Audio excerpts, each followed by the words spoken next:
You know, Jesus said, you must be born again in John chapter 3 by water and spirit.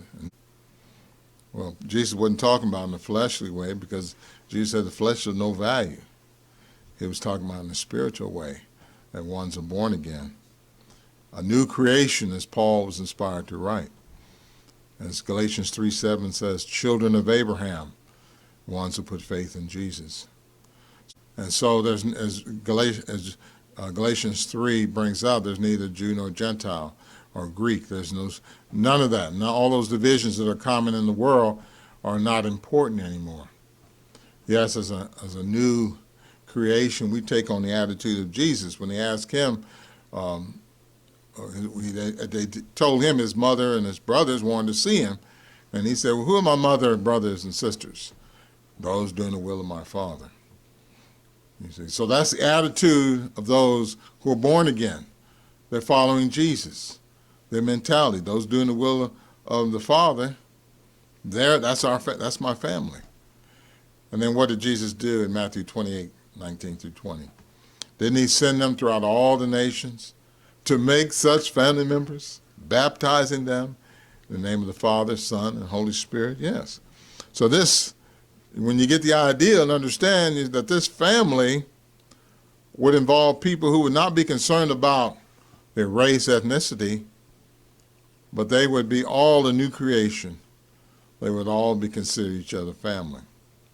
If you're manifesting partial behavior because of wealth, because of race, then you're not displaying the love that Jesus said would identify his disciples. So Jesus said they will know you by the love among you. So then if you don't have that love, that means you're not of his. You see, Jesus made it very clear. Many will claim to be his disciples, but they're going to prove false. They're going to be just like Satan the devil, acting like they're angels of light, but really we know who their source is from. So just because churches, they say claim we're Christian, doesn't mean a thing. What are you doing? What's your fruits? When you're born again, you're a new creation. You're producing the fruits of the Spirit, and one of them is love. Peace is another one. If Jesus said, when I come back, will I find the faith? What a good question that is, because look at all these churches and all this racial divide. You know, and the thing is, when you got that, think your race is so superior, you think you must be first. And that particular attitude is indicative that they don't have the Spirit of God. They don't have that humility from Jesus. They can't display the love Jesus is talking about.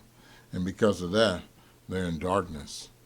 We find the case, the blind leading the blind, and both will fall into the pit. So until we stop living like that, how do you expect to be this new creation that the Bible speaks of? What does 2 Corinthians 5:16 say? We know no man by the flesh. So if you're a Christian, that's part of being the new creation. You don't know anybody by the flesh. You don't know them by the skin color. Are they doing the will of God? See, all Jesus sees is sheep and goats. We don't care how white or how dark a person is. It don't matter one bit. If they're doing the will of God, that's my brother, that's my sister, that's my mother, that's my family member. That's all that matters. But the fake Christians, it does matter to them.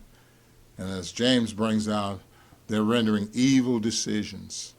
And if they're rendering evil decisions, their father is the devil. How did the Christians settle the situation in Acts chapter 6, where the Hebrew-speaking Jews were being given preferential treatment over the Greek-speaking Jews when it came distribution of food? What did they do? They replaced the ones who were doing the job. They brought in people who were full of the Spirit, like Stephen and others, and Philip, and problem solved. And that's what it's going to take for this world, for racism in the end.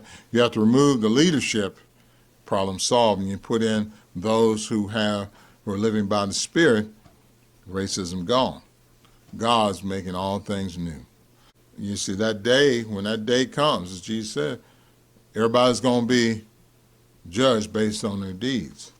So what do you think will happen if a person been holding tight to this racial bigotry and racism of all kinds? Any religion that promotes any racial pride is of the devil. It's against everything because God made all races from one man. But we can understand and appreciate that one day all this garbage will be gone. All this propaganda will be gone because all the people that promote it will be gone. As Romans 8:13 says, you live by the flesh, you're going to die. So we look forward to that time period as we endure the wickedness of this world. We have to endure it to the end. But Christians, if they continue to not live by the flesh but live by the Spirit, if they do that, they'll be like the Israelites in the time of Egypt. Darkness in Egypt, but light will govern them as they look forward to deliverance.